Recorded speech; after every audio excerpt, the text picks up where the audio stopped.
bonjour. Comme nous le disions déjà, le Père Loïc Recteur et moi-même, ces jours derniers, nous avons fait le choix d'alterner des commentaires de paroles de Louis et Zélie et de commentaires des psaumes du jour.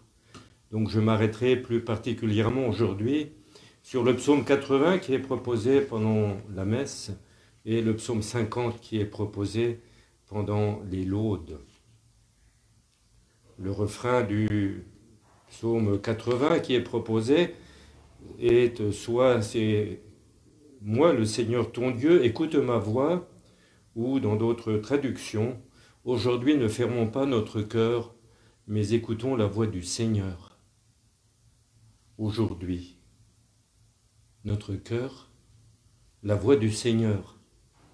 Aujourd'hui, vivre l'aujourd'hui de Dieu peut être une difficulté pour nous et nous venons à pratiquer souvent l'art de la fuite, soit que nous remettons à demain une action, une décision, un mode de vie, une prière qui pourtant nous ferait avancer sur le chemin de la conversion et nous en restons à une forme d'immobilisme dans la foi. Nous passons assez facilement, tous autant que nous sommes, à côté de la démarche du roi David, dans laquelle nous plongeons vraiment avec le psaume 50, que nous pouvions prier dans les laudes de ce vendredi matin. Oui, je connais mon péché, ma faute est toujours devant moi. Ce qui est mal à tes yeux, je l'ai fait, Seigneur. David parle au présent. C'est aujourd'hui qui s'offre à lui, qui s'offre à nous. Il se met en présence du Seigneur et devant lui, tout roi qu'il est, pécheur, il examine son cœur pour entrer dans une démarche de repentir, se rendre disponible pour un nouveau départ. Rends-moi la joie d'être sauvé, dit-il. Libère-moi. Qu'il est beau ce psaume 50.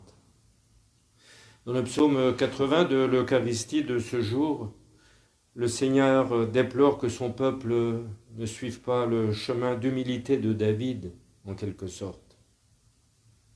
Mon peuple n'a pas écouté ma voix alors que je l'ai libéré du fardeau qui l'accablait. Cette libération de l'esclavage en terre d'Égypte. Dans le psaume 50, David est peiné par sa propre faute et il demande au Seigneur de restaurer en lui un cœur pur. Dans le psaume 80, le Seigneur est peiné de l'infidélité de son peuple.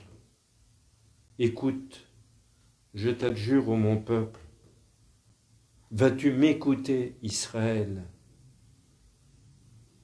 Quand nous disons dans notre vie habituelle quelque chose à quelqu'un et que nous le concluons par une question, ça marque une insistance. Vas-tu m'écouter? Mais enfin, tu m'écoutes ou quoi? Nous disons souvent des choses comme cela. En tous les cas, nous pouvons aussi passer à pieds joints sur l'aujourd'hui de Dieu en échafaudant tellement de projets pour le futur que nous en oublions de vivre cet aujourd'hui de Dieu ici et maintenant, dans le monde tel qu'il est et pas tel que l'on voudrait qu'il fût. L'aujourd'hui de Dieu, ce n'est pas un déni de réalité. C'est aujourd'hui, ici et maintenant, c'est celui du confinement, de pratiques bouleversées, de profondes questions, de certaines angoisses, de certains doutes peut-être, de peur parfois. Dans ce contexte, vivre l'aujourd'hui de Dieu, ce n'est pas une option parmi d'autres, mais un choix de vie.